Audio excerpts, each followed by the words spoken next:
ஜராஜன்ம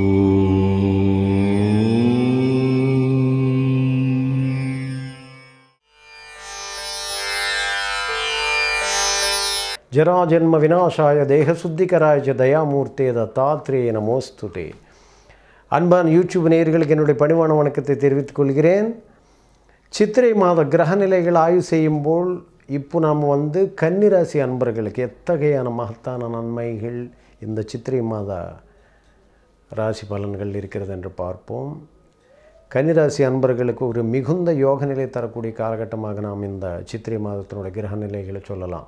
காரணம் என்றால் ராசிநாதன் கேந்திரத்தில் நீச்சமடைகிறார். ராசிநாதன் புத பகவான் கேந்திரத்தில் நீச்சமடைகிறார். கேந்திராதிபத்திய தோஷம் பெற்ற கிரகம் நீச்சமடையும் போது ஒரு யோகம் பெறுவான். அந்த வகையில் புதன் என்றது யோகம், ஒரு மகத்தான யோகம் தருகிறது. மட்டுமில்லாமல் ராசிக்கு 4ஆம் பாவத்தில் குரு பகவான் சனி பகவானோட ஆயுள்காரகன் சனி பகவானுடைய அர்த்தாஷ்டம சனியாக விளங்குகிறார். அர்த்தாஷ்டம சனியினோட ஆதிக்கம் அதிகமாக இருக்கிறதுனால ஏற்கனவே கன்னிராசி அன்பர்கள் கஷ்டப்பட்டுக்கிட்டே இருக்கிறார்கள். அவன் நினச்ச காரியங்கள் எதுவும் காலகாலத்தில் நடக்கிறது இல்லை. காரியங்கள் நடக்கிற மாதிரி தகவல் கிடைத்து கடைசி நேரத்தில் காரியங்களை தாமதமாகின்றது.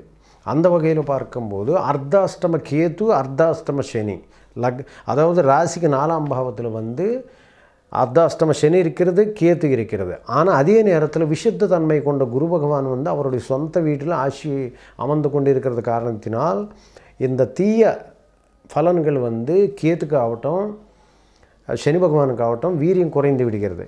மட்டுமில்லாமல் அவருடைய பார்வை நேரடியாக ராகு மேலே செலுத்துறதுனால குரு பார்க்க கோடி நன்மை. குருவோடு சம்மந்தப்பட்டால் கிரகங்களோட தீமை குறைஞ்சி போயிடும். ஒரு நல்ல மனுஷனோட இப்போது கொஞ்சம் அப்படி இப்படி இருந்த பையன் ஒரு நல்ல மனுஷனோட சேரும்போது நல்லவனாகி விடுறான். அதுபோலவே கிரகங்களே சுபத்தன்மை முதல் வரிசையில் இருக்கின்ற ஒரு சுபத்தன்மை பெற்ற குரு பார்க்க கோடி நன்மைன்னு சொல்லக்கூடிய நவகிரகங்களில் முதல் வரிசையில் இருக்கின்ற ஒரு ப்ரஹஸ்பதியானவர் குரு பகவானோடு எந்த கிரகம் சம்பந்தப்பட்டாலே அந்த கிரகம் புனிதம் அடையும். மட்டுமில்லாமல் அவருடைய பார்வைக்கு ஒரு புனித தன்மை உண்டு. அத்தகையான வகையில் நமக்கு அந்த ஒரு மகத்தான நிலை இருக்கிறது. ஆக மிதுன ராசிக்கு நமக்கு லக்னாதிபதி தசிமாதிபதி, அதாவது ராசியாதிபதி தசிமாதிபதி, அதாவது 1-10 கூடியவன் நீச்சமடைந்து நீச்ச பங்க ராஜயோகத்தை பெறக்கூடிய நிலை என்பது ஏற்படுகிறது. காரணம் என்றால் தனாதிபதியாகிய சுக்கிரன் பாக்யாதிபதியாகிய சுக்கிரன் இந்த 2-9 கூடிய சுக்கிரன் அதாவது ஏப்ரல் 16ஆம் தேதி மீன ராசிக்கு சென்று உச்சமடைகிறார். அப்போது லக்னாதிபதி தனாதிபதி, நான் சொல்லக்கூடிய கோடீஸ்வர யோகத்தில் லக்னாதிபதி தனாதிபதி சேர்ந்து சப்தம பாவத்தில் உட்காந்துருக்குது. அங்கே என்ன ஆகிடுது, நீச்சமடைந்த புத பகவான் உச்சமடைந்த சுக்கிர பகவானோட இணைந்து நீச்சபங்க ராஜயோகம் பெறுகிறான். ஒரு மகத்தான ராஜயோகம் இப்போது.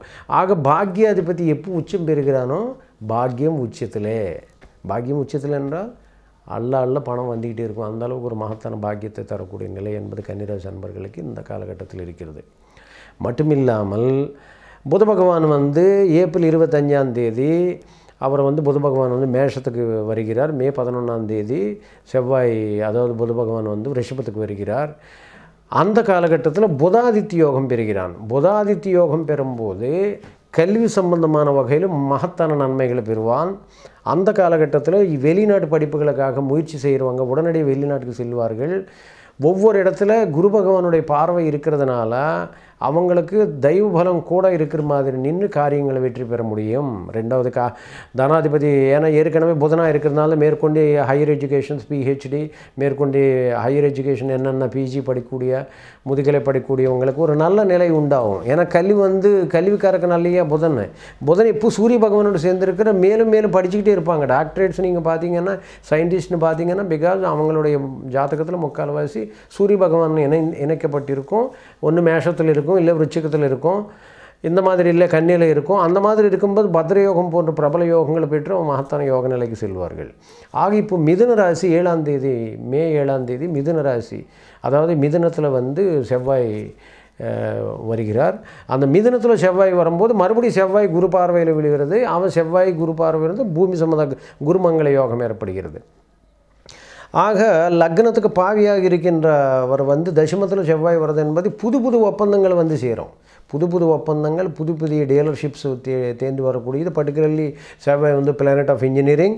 அந்த பிளானட் ஆஃப் இன்ஜினியரிங்னால அந்த ஒரு இன்ஜினியரிங் சம்மந்தமான அந்த டெக்னிக்கல் எஜுகேஷன் சம்மந்தமான துறைகளில் மிகப்பெரிய மாற்றங்கள் ஏற்படுறது மட்டும் இல்லாமல் நாட்டில் வந்து இந்த மிகப்பெரிய ஒரு தொழில் ஸ்தாபனம் உண்டாக்கக்கூடிய மோட்டார் சம்மந்தமான இண்டஸ்ட்ரீஸு, கார் இண்டஸ்ட்ரீஸ், இது போன்ற பெரிய பெரிய நிலைகள் வந்து புது ஒப்பந்தங்கள் கையெழுத்தாகி நமக்கு வரக்கூடிய நிலை என்பது, அதன் மூலமாக ஏராளமான பேருக்கு வேலை வாய்ப்புகள் பெறுது என்பது இந்த பர்டிகுலர்லி காலகட்டத்தில் அந்த மிதுன சஞ்சாரத்தில் செவ்வாய் இருக்கும்போது நிகழும்.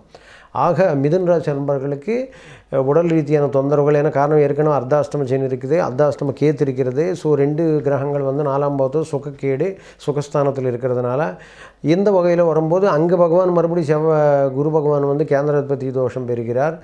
அதே மாதிரி போல புத பகவான் வந்து நீச்சமடைந்து நீச்சத்திலிருந்து யோகம் அடைகிறார், உச்சமடைகிறார். சுக்கிரன் உச்சமடைகிறது. இந்த காலகட்டத்தில் மிகுந்த ராஜயோக அமைப்புகள். மிதுன ராசிக்கு டைம் டஃப்பாக இருக்கிற மாதிரி தெரிஞ்சாலும் குரு பகவானுடைய பார்வை விசேஷமாக இருக்கிறதுனால நினச்ச காரியங்கள் உடனுக்குடன் நடைபெற்று இன்பமயமான சந்தோஷமான, ஏன்னா சுக்கிரன் எப்போ உச்சமடைகிறாரோ நிச்சயமாக மிதுன ராசிக்கு அல்லது கன்னி ராசிக்கு யோகம் தரக்கூடியவர் அவராக இருக்கின்றார். நிச்சயமாக மிகுந்த யோகங்கள் அள்ளித்தரதில் எந்த விதமான சந்தேகம் இல்லை. சர்வே ஜனா சுகினோ பவந்து.